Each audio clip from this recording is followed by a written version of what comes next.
बदिंग stocks में sir IFCI पर हमारी बातचीत हुई थी, तो पहले अपडेट्स में आईएफसीआई आप कह रहे थे कि मुनाफा वसूली करें। अब थोड़ी देर पहले हम एनएसई के आईपीओ को लेकर बातचीत कर रहे थे। एक रिपोर्ट आई है जो कह रही है कि शायद आज या गुरुवार के बीच में कभी भी इनका जो डीआरएसपी है वो फाइल हो सकता है और अक्टूबर नवंबर के टाइम पे इनका आईपीओ आ सकता है। कल भी जब मेरी आपसे बात हुई थी, कल या परसों, आपने कहा था 90.5 91 के आसपास पूरी मुनाफा वसूली आप कर लीजिए। कोई व्यू में बदलाव सर? सर अभी तो कोई बदलाव नहीं है। 91, 50, 91, 50 इसके ऊपर हाँ अगर टिकता है तो फिर फ्रेश राउंड ऑफ बाइंग देखेंगे। तब तक मैं अवॉइड करके चलूंगा। ठीक है, तो उसके ऊपर बंद होने का इंतजार करें। हाँ, एटलीस्ट डेली क्लोज तो आनी चाहिए। ठीक है, कोई और अपडेट उससे पहले कि हम आगे बढ़े? सर मेरे को ध्यान नहीं है अब किस स्टॉक पे अपन ने डिस्कस किया था। एक इक्विटास अपन ने डिस्कस किया था क्या था? Equitas small finance bank. नहीं सर, हमने शुगर स्टॉक्स डिस्कस किए थे कल। कल हमने ओएमसीज डिस्कस की, कल आपने एलएनटी की बात की थी, एटीजीएल डिस्कस हुआ था। और आपने कहा था कि या तो 684 पर खरीदिए या फिर ऊपर में 770 पार होने पर खरीदिए। हमने कल जेएसडब्ल्यू एनर्जी, जेएसडब्ल्यू सीमेंट, इन स्टॉक्स भी ज़्यादा बातचीत करी थी और एक किम्स भी टच हुआ था कल के सेशन में। लगभग सब वहीं पे है सर, किसी में कोई खास मूव आया नहीं अभी। ठीक है, तो आगे बढ़े फिर आज के स्टॉक्स की चर्चा करें। जी बिल्कुल। ठीक है, तो आज जीआईसी री, पहले इसको डिस्कस करना इंपॉर्टेंट है। आज खबर भी आई है, सरकार 5% ओएफएस लाई है। डिस्काउंट पर ओएफएस आया तो जाहिर सी बात है फिर स्टॉक में करेक्शन तो देखने को मिलता है। 352 रुपये का प्राइस है, जो कि कल की क्लोजिंग से 9.1% के डिस्काउंट पर है। तो 2% का बेस ऑफर है, अच्छा रिस्पॉन्स मिला तो 3% का ग्रीन शू ऑप्शन भी हो जाएगा, यानी कि कुल मिलाकर ये 3087 करोड़ रुपये के आसपास का इशू बन जाएगा। आज नॉन रिटेल के लिए खुला है, 17 जून को रिटेल निवेशकों के लिए, यानी कि कल खुलेगा रिटेल निवेशकों के लिए। क्या करना है सर? चार्ट पैटर्न्स क्या बता रहे हैं? ये अपॉर्चुनिटी है या फिर अवॉइड करें? सर नहीं, कोई अपॉर्चुनिटी नहीं है। एक तो बैंक क्लेमेक्स वाला स्टॉक है, नीचे आ रहा है। दूसरा ये सरकारी कंपनियों में हमेशा ये रहेगा खतरा, क्योंकि सरकार को इस साल डिसइन्वेस्टमेंट ज्यादा करनी है। तो ये खतरा आपको लगभग सारी सरकारी कंपनियों में रहेगा। इसमें फिलहाल स्ट्रक्चर का ब्रेकडाउन टाइप का लग रहा है, तो 336 रुपये नीचे आ सकता है। 336 रुपये, मतलब इसको अवॉइड ही करें। बिल्कुल सर। सर हमने देवयानी इंटरनेशनल और सफ़ायर फूड्स भी डिस्कस किए थे। अब अपडेट ये आया है सर, इनको मर्जर की प्रक्रिया आगे बढ़ाने के लिए स्टॉक एक्सचेंजेस से भी मंजूरी मिल गई है। तो इस देवयानी इंटरनेशनल का सफ़ायर फूड्स के साथ प्रपोज मर्जर है, जिसकी वजह से हम देख रहे हैं कि आज देवयानी इंटरनेशनल और सफ़ायर फूड्स दोनों में ही एक्शन काफ़ी अच्छा बन रहा है। सफ़ायर फूड्स में तो वॉल्यूम राइज बहुत शानदार है, 522% का वॉल्यूम राइज है अगर 3 दिन के हिसाब से देखेंगे, और अगर आप 15 दिन के हिसाब से देखेंगे तो तब भी आप देखेंगे तो करीब 362% का वॉल्यूम राइज है। देवयानी इंटरनेशनल भी 842% का वॉल्यूम राइज है। अगर मुझे सही याद है सर, सफ़ायर फूड्स के लिए आपने काफ़ी ऊपर के लेवल्स कहे थे, जब तक वो पार नहीं हो जाता, आई थिंक 200 का लेवल था, जब तक वो पार नहीं हो जाता तब तक अवॉइड है ये। सर मेरे लिए अभी पूरी तरीके से अवॉइड है। 141 के ऊपर देवयानी में कुछ इंटरेस्ट आएगा, और सेफायर में इंटरेस्ट आएगा 182 रुपए के ऊपर। अच्छा, बट 182। समाउ अगर अच्छे स्टॉक्स हैं मेरे पास ट्रेड करने के लिए, तो मैं बीटेन नाम काउंटर्स में बाउंस बैक क्यों प्ले करूंगा। ठीक है, तो कोई नाम नए जो हैं वो अब बताना चाहेंगे सर? अब कुछ है नए अपडेट? वैसे दो चीज बता देता हूँ सर देवयानी के बारे में। थोड़ा सा प्रदीप हल्दर से ज्यादा पूछेंगे तो देवयानी पे उसकी रिसर्च ज्यादा अच्छी है। देवयानी सुनते ही से उसका चेहरा भी खिल जाता है, पता नहीं क्यों। बाकी अच्छा। बाकी जीनस पावर एक स्टॉक है सर, जहां पे आप थोड़ा सा देख सकते हैं। जीनस पावर पे वीकली पे पोलैंड फ्लैग पैटर्न का ब्रेकआउट आ रहा है। इस जोन में बाई करके चल सकते हैं। फ्लैग का लो 299 के करीब है, तो 299 के करीब पर स्टॉप लॉस लगा सकते हैं। ऊपर में 380 से 400 रुपए जा सकता है, ये अभी मीडिया प्लेटफॉर्म पे डिस्कस किया हुआ है। 326.65 है सर, नया भी ले सकते हैं यहाँ पर। हाँ बिल्कुल ले सकते हैं सर, ये बाइंग जोन में ही है। कहीं भी 320 से 330 ये बाइंग जोन ही है। 320 से 330 का जोन है, ठीक है, जिसमें आप खरीदारी करें। 299 आपका स्टॉप लॉस है, 380 400 तक के टारगेट्स के लिए आप यहाँ पे खरीदारी करके चल सकते हैं। कोई और भी नाम है सर? ठीक है, ओके। एक मुझे सर आईटी स्टॉक्स पर आपका व्यू दीजिए, फिर मैं बाकी वॉल्यूम वाले स्टॉक्स आपसे पता करता हूँ। एचसीएल टेक ने क्या किया है सर, भारत के जो लार्ज लैंग्वेज मॉडल है यानी कि एलएलएम सेक्टर में एक बड़ा दाम लगाया इन्होंने। सर्वम एआई इसमें 10.46% स्टेक खरीदा है, उसको बाजार ने पॉजिटिवली लिया है। 1427 करोड़ रुपए की रकम में इन्होंने ये स्टेक लिया है। उनका ये सीरीज बी फंडिंग राउंड था ये सर्वम एआई का, जिसमें बेसमर वेंचर्स ने भी पार्टिसिपेट किया है। इस नई फंडिंग से सर्वम एआई की वैल्यूएशन $1.5 अरब पर होगी और ये नया यूनिकॉर्न बन के सामने आया है। एचसीएल टेक को लेकर सर आज अच्छा रिस्पांस बन रहा है, ओवरऑल आईटी पैक पे काफ़ी अच्छा रुझान बन रहा है आज के सेशन में। आईटी में बाउंस बैक पे प्ले करें या फिर आईटी 20 जैसा आपने कहा था वही ज़्यादा बढ़िया तरीका है? सर मैं अभी भी आईटी 20 पे फोकस करूंगा, और आप देखिए ऑफ लेट अभी तक ये चीज काम भी आई है, तो आई वुड नॉट, मतलब मैं ज्यादा उसमें उंगली करने की कोशिश नहीं करूंगा, क्योंकि कब क्या चलता है कब क्या नहीं चलता है कोई हवा नहीं लगती है। वैसे भी एचसीएल टेक अपने लोएस्ट ट्रेंड पे 1142 का ब्रेक डाउन पॉइंट था, 2 दिन 3 दिन उसके नीचे क्लोज किया, गैप के साथ निकाला है। अगर क्लोज होते होते वापस नीचे आ गया तो फिर ये रिवर्सल या स्वीप ये फेल हो जाएगा। मैं आईटी 20 पे ही चिपके रहना चाहूंगा। ठीक है। सुमिटोमो केमिकल देखिए सर, सुमिटोमो केमिकल काफ़ी टाइम के बाद हम देख रहे हैं कि आज अच्छा इसमें रुझान बनता हुआ दिख रहा है। हालांकि स्टॉक ज़्यादा बढ़िया नहीं चल रहा है, लेकिन वॉल्यूम राइज बहुत शानदार है 381% का। इसमें कोई चार्ट पैटर्न इंडिकेट कर रहा है सर, कुछ नई खरीदारी हो सकती है क्या? सर इसमें 2 अटेम्प्ट कपनैडल पैटर्न के ब्रेकआउट फेल हुए थे 483 पे, और ये थर्ड अटेम्प्ट है। अगर इस बार टिक गया तो लास्ट वीक का जो लो है वो 1020 वीक में हैमर बना था 444, अगर ये नहीं टूटा तो नेक्स्ट राउंड में 550 रुपए आराम से निकल जाएगा। वैसे आपको याद है स्पेशलिटी केमिकल्स पे हम काफी बुलिश हैं, हालांकि सुमी केमिकल उसमें नहीं आ रहा है अभी। मदर बार बनी थी 4 मई को, ये 1 2 3 4 छठवां हफ्ता है या इनसाइड बार है, तो कंसोलिडेशन अपने अच्छी जोन पे है। जिस भी दिन ब्रेकआउट बनेगा, प्रीएम्प्टिव ऐसा लग रहा है कि ब्रेकआउट बन रहा है वॉल्यूम राइज देखते हुए 550 तक जा सकता है। 483 का ब्रेकआउट लेवल है, बिल्कुल सर। तो प्रीएम्प्ट करें या नहीं अभी? प्रीएम्प्ट करना चाहिए सर, यहाँ पे बाई करके चल सकते हैं। अगर कर भी रहे तो वही 440 का स्टॉप लॉस आएगा, 444 का, मतलब 444 सपोर्ट है तो 440 पकड़ लीजिए, ऊपर में 450 रुपए। ऊपर में 550 रुपये और स्टॉप लॉस आपका 440 का। चाहें तो आप प्रीएम्प्ट भी करके चल सकते हैं। सुमिटोमो केमिकल 483 वैसे ब्रेकआउट लेवल है, आप चाहें तो 478 के आसपास भी नई खरीदारी करके चल सकते हैं। डॉक्टर लाल पैथलैब सर, बहुत ही शानदार मूव है, 1671% का वॉल्यूम राइज है, 10% चला है ये। अमूमन हम देखते हैं 2 लाख के आसपास का वॉल्यूम होता है, आज 42 लाख शेयरों का वॉल्यूम है। कोई इंस्टीट्यूशनल एक्टिविटी बन रही है इसमें? सर एक बार स्टॉक का नाम रिपीट कीजिए। डॉक्टर लाल पैथलैब सर। सर डॉक्टर लाल पैथलैब, देखिए लाल पैथलैब में ना एक बड़ी रेंज बनी हुई थी और कपनैडल पैटर्न की फॉर्मेशन थी, जिससे ब्रेकआउट प्रीएम्प्टिव 1639 पे बना था आज ही के सेशन में, और ब्रेकआउट कैंडल भी बन गई है 1749 पे।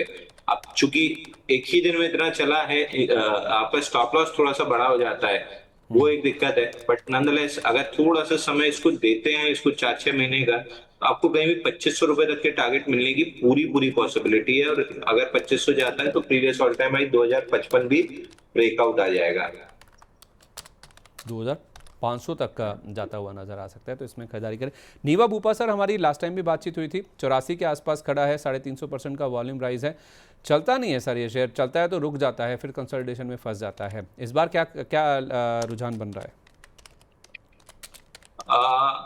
सर नीवा बूपा के साथ भी अगेन वही दिक्कत है आईपीओ बेस की, प्रॉपर फॉर्मेशन नहीं हो रहा है, ऑल ओवर द प्लेस है चार्ट में। हालांकि अभी एक फ्लैगिश काइंड ऑफ एक्शन दिख रहा है, बट मेरे को इंटरेस्ट नहीं आ रहा है इसमें, ऑल ओवर द प्लेस है, टाइट रेंज है ही नहीं कंसोलिडेशन की।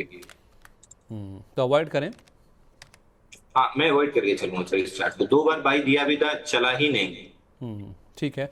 कल्पतरू पावर ये 3.5% ऊपर है, 523% का वॉल्यूम राइज है, 1350 पर, ये कैसा लग रहा है?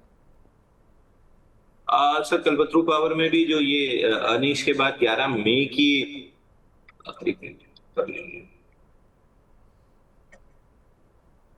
कल्पतरू लिमिटेड को लिया मैंने, कल्पतरू प्रोजेक्ट बोल रहे ना सर आप? हाँ सर, 1350 वाला प्राइस है जिसका, कल्पतरू प्रोजेक्ट्स, जो पहले कल्पतरू पावर के नाम से था। अच्छा केपीआईएल सर, इसमें स्टैंडर्ड डिस्क्लेमर आज बाई दिया हुआ है क्लाइंट्स को, 353 दिन के कपनाडल पैटर्न का ब्रेकआउट है, 525% वॉल्यूम राइज है, तो सुबह बाई दिया हुआ है, क्लाइंट्स के पास लॉन्ग हो सकता है। यहाँ से अगर चला तो 1500 रुपए तक की अपसाइड आपको आराम से देखने के लिए मिल सकती है। तो 1350 पे नया लिया जा सकता है सर, रिस्क रिवॉर्ड है फेवरेबल? आप बिल्कुल ले सकते हैं सर, यहाँ पे अच्छा लग रहा है। हमने आज सुबह ही बाई दिया है स्टैंडर्ड डिस्क्लेमर। तो अभी स्टॉप लॉस क्या होगा? स्टॉप लॉस चार्ट पैटर्न के हिसाब से आपका 1290 रुपए पकड़ लीजिए। 1290 रुपये, ऊपर में 1500 तक की अपसाइड, यानी कि 150 रुपये का और अपसाइड है। खोने के लिए 60 रुपये, पाने के लिए 150 रुपये। तो अगर आप चाहें, आपको सही लगे रिस्क रिवॉर्ड, तो अभी भी KPIL यानी कि कल्पतरू प्रोजेक्ट्स में आप खरीदारी करके चल सकते हैं। दो कंपनियां सर जिनके QIP को लेकर अपडेट आए हैं, एक है क्राफ्ट्समैन ऑटोमेशन, जिनके QIP लॉन्च करने की मंजूरी मिली है, 2000 करोड़ रुपए तक ये रेस कर सकते हैं। और दूसरा है वारी एनर्जीज, जिसको 10,000 करोड़ रुपए जुटाने हैं, शेयर होल्डर से अप्रूवल आ गया है। ये अपना सोलर एनर्जी में जिस तरह से एक्सपैंड कर रहे हैं, वहाँ पर रकम इस्तेमाल होती हुई नजर आएगी। इन दोनों में से कोई ऐसा काउंटर जो आपको अच्छा लग रहा है इस न्यूज़ फ्लो के आधार पर? सर ये वारी एनर्जी में अभी थोड़ा सा समय है, कंसोलिडेशन चल रहा है। कपना ने जो ब्रेकआउट आया था 3325 पे, वो भी फेल हुआ है, और लिक्विडेशन का टारगेट 2849 है। तो अभी वारी एनर्जी बहुत अच्छा तो नहीं लग रहा है, थोड़ा सा मैं रुक के काम करना पसंद करूंगा। दूसरा क्राफ्ट्समैन एनिमेशन ऑटोमेशन, इसमें एक फ्लैगिश काइंड ऑफ एक्शन है सर। ये छठवां हफ्ता है जहाँ इनसाइड बार है, नीच के बाद मदर बार बनी थी जिसका हाई 9738 और लो 7612 था। छठवां हफ्ता है, प्रोबेबली 2 हफ्ते और कंसोलिडेट करेगा, उसके बाद कहीं जाके ब्रेकआउट बनेगा। 9738 का अलर्ट लगा लीजिए, ऊपर निकलता है तो फिर ब्रेकआउट बाई किया जा सकता है। 9738, ठीक है। GMR एयरपोर्ट्स पे सर इनके मई के ट्रैफिक अपडेट्स आए हैं, नंबर्स अच्छे दिख रहे हैं इनके, स्पेशली जो दिल्ली एयरपोर्ट के कंट्रीब्यूशन आए हैं वो बहुत ही शानदार हैं। करीब 15% इनका ट्रैफिक ग्रोथ आया इस बार, 72 लाख पैसेंजर पर पहुंचा। हालांकि हैदराबाद और गोवा के जो नंबर्स हैं वो इतने अच्छे नहीं हैं। GMR एयरपोर्ट्स पे क्या करना है सर अच्छी तेज़ी के बाद? तो GMR एयरपोर्ट तो मल्टीपल टाइम हमने डिस्कस किया था कि कपनाडल पैटर्न बन रहा है, 102.60 निकलता है तो 110.36 तक जा सकता है। आज का हाई एग्जैक्टली वहीं बना है, तो फिलहाल के लिए तो प्रॉफिट बुक करना चाहिए। ठीक है, जिनके पास है वो प्रॉफिट बुक करें और नई खरीदारी के बारे में बिल्कुल ना सोचें। नहीं नहीं, आज तो प्रॉफिट बुकिंग आ रही है सर। ठीक है, ओके। इसके साथ साथ सर हमने डॉक्टर लाल डिस्कस किया, मेट्रोपोलिस में भी अच्छा मूव बनना आज के सेशन में, कोई नई खरीदारी की जा सकती है 541 के आसपास, 340% का वॉल्यूम राइज है एक वीक के हिसाब से।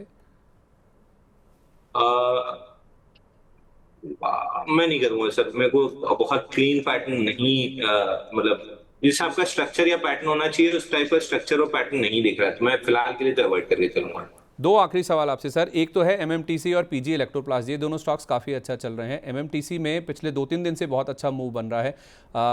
IFCI की तरह क्या ये भी एक PSU प्ले है? इसमें मुनाफा वसूली का समय आ गया, इसमें 1 10 100,000 10,000 लाख 10 लाख करोड़ 6 करोड़ शेयरों का वॉल्यूम है सर MMTC में, और PG इलेक्ट्रोप्लास्ट भी देख लीजिएगा साथ ही साथ। तो देखिए MMTC में तो ब्रेकआउट बना है 73 रुपए 88 पैसे का, अगर क्लोजिंग 73-88 के ऊपर आती है तो ये 85 रुपए तक खिंच जाएगा, तो मेरे को ठीक लग रहा है।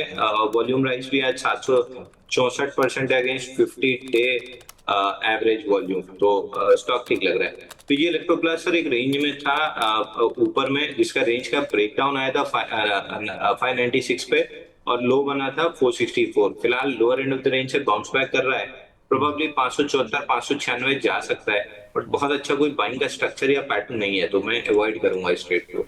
ठीक है सर, G7 की जो समिट चल रही है ना, उसमें ऐसा हो सकता है कि ट्रम्प साहब के साथ PM मोदी की मुलाकात हो, उसमें ट्रेड डील को लेकर कुछ बातचीत बनती हुई दिखे।